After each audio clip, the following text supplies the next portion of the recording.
नमस्कार, UT social में आप सभी का स्वागत है। सिलवासा में प्रशासक महोदय द्वारा भव्य पुस्तक मेले का शुभारंभ। जीवन की तैयारी के लिए पढ़ना आवश्यक है, कहना है जय वसावड़ा का। प्रशासक महोदय जी के कुशल मार्गदर्शन में दिनांक 3 मई 2025 को भव्य पुस्तक मेले का विधिवत प्रारंभ हुआ। पुस्तक का जीवन की सकारात्मकता में महत्वपूर्ण योगदान है। हमारे संघ प्रदेश में शिक्षा के सकारात्मक माहौल के निर्माण में प्रशासक महोदय जी के भागीरथ प्रयास रहे हैं। उन्होंने अपनी कार्य कुशलता एवं दीर्घ दृष्टि से इस प्रदेश में मानो शैक्षणिक क्रांति लाने का कार्य किया है। स्थानीय जनता में शिक्षा के प्रति रुचि जागृत करने एवं सामाजिक रूप से पुस्तकों की महत्वता का प्रसार करने के उद्देश्य से यह आयोजन किया गया है। इस पुस्तक मेले के अंतर्गत विभिन्न साहित्य क्षेत्र की प्रसिद्ध व्यक्तियों को भी ज्ञान एवं साहित्य के प्रचार प्रसार हेतु आमंत्रित किया गया है। इसी श्रेणी में पुस्तक मेले के उद्घाटन समारोह में प्रसिद्ध गुजराती लेखक एवं प्रेरणादायी वक्ता जय वसावड़ा उपस्थित रहे। उन्होंने अपनी सरल वाणी में बताया कि पुस्तक एवं ज्ञान ही व्यक्ति को उच्च स्थान प्राप्त करवा सकता है। जीवन में ज्ञान प्राप्त करने के लिए पुस्तक ही एकमात्र माध्यम है। जीवन की तैयारी के लिए पढ़ना आवश्यक है। प्रशासक महोदय जी ने भी अपने अभिभाषण में इस आयोजन के उद्देश्य को स्पष्ट किया और यह विश्वास जताया कि इस प्रकार का आयोजन व्यक्ति निर्माण, समाज निर्माण एवं राष्ट्र निर्माण में अवश्य ही सहायक बनेगा। इस पुस्तक मेले के आयोजन में विभिन्न विषयों एवं भाषा की 1 लाख से भी अधिक पुस्तकों का प्रदर्शन किया गया है। साथ में विभिन्न क्राफ्ट के स्टॉल तथा शिक्षण संस्थानों की उपलब्धियां को प्रदर्शित करते हुए स्टॉल भी लगाए गए हैं। समस्त प्रदेश की जनता को इस आयोजन का भरपूर लाभ लेने का अनुरोध है। पेश है समीर गोहिल की रिपोर्ट।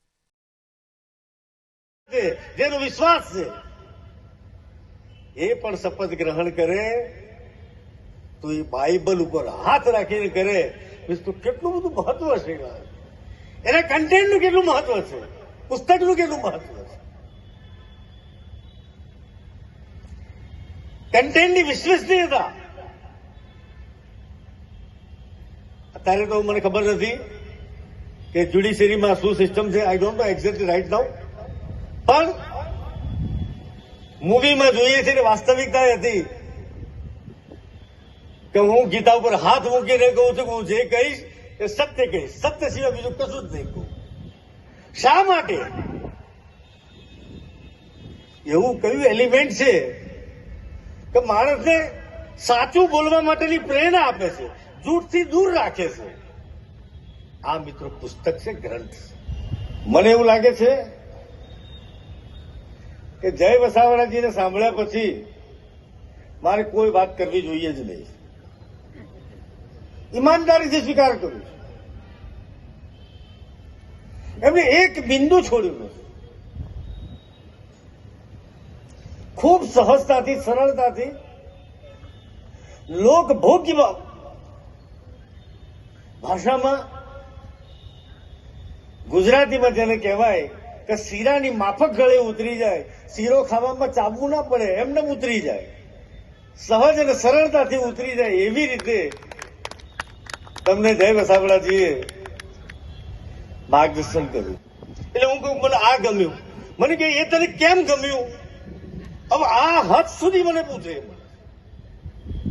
મિત્રો, આ કહેવાનો ભાવાર્થ મારા ઘડતરમાં એમને પોતે મારા માટે સારા પુસ્તકો વાંચ્યા, મને વંચાવ્યા અને મારા ઘડતરમાં પણ પુસ્તકોનો ખૂબ મોટો ફાળો રહ્યો,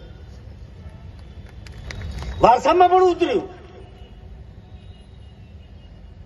મારી ગ્રાન્ડ ડોટર છે, અમદાવાદની ખૂબ સારી સ્કૂલ છે Anand Niketan, one of the best school in Ahmedabad. Standard 5માં બુક રીડિંગનો બેસ્ટ એવોર્ડ જો કોઈને મળ્યો હોય તો મારી ગ્રાન્ડ ડોટરને, મારા દીકરાની દીકરીને મળ્યો। આ પણ આજે પણ એ 2 કલાક નિયમિત રીતે વાંચે। તો હિંમતનગર ત્યારે પણ મેં આ જ કર્યું હતું। મેં હિંમતનગરમાં પણ એર કન્ડિશન લાઇબ્રેરી બનાવી હતી।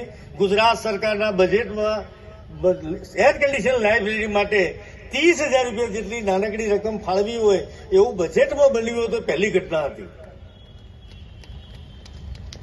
બજેટરી પ્રોવિઝન લમસમમાં નહીં, બજેટરી પ્રોવિઝન. આજે સંઘ પ્રદેશની પ્રત્યેક ગ્રામીણ પંચાયતની અંદર ખૂબ સુંદર લાઇબ્રેરી બની છે. સંઘ પ્રદેશની પ્રત્યેક શાળાની અંદર સુંદર મજાની લાઇબ્રેરીઓ છે.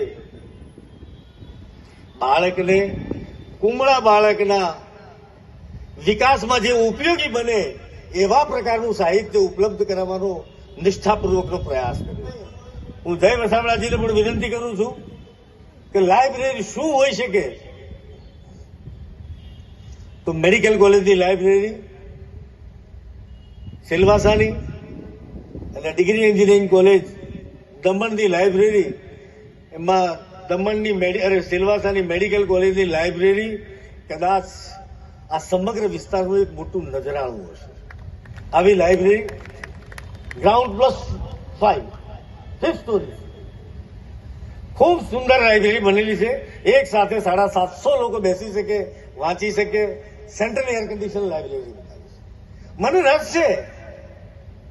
મને રસ છે કે મારા સેલવાસાનો છેલ્લામાં છેલ્લો અંતિમ પંક્તિમાં બેઠેલો વ્યક્તિ પણ જ્ઞાનથી સભર હશે તો એ ગમે તે ભવિષ્યમાં હાંસલ કરી શકશે, આ મારો પાક્કો વિશ્વાસ છે. એટલા માટે આ મથામણ કરી છે. બાકી આ કરવાની કોઈ આવશ્યકતા નથી. આનાથી કોઈ રાજકીય લાભ નથી. આ રાજકીય લાભાર્થી નથી.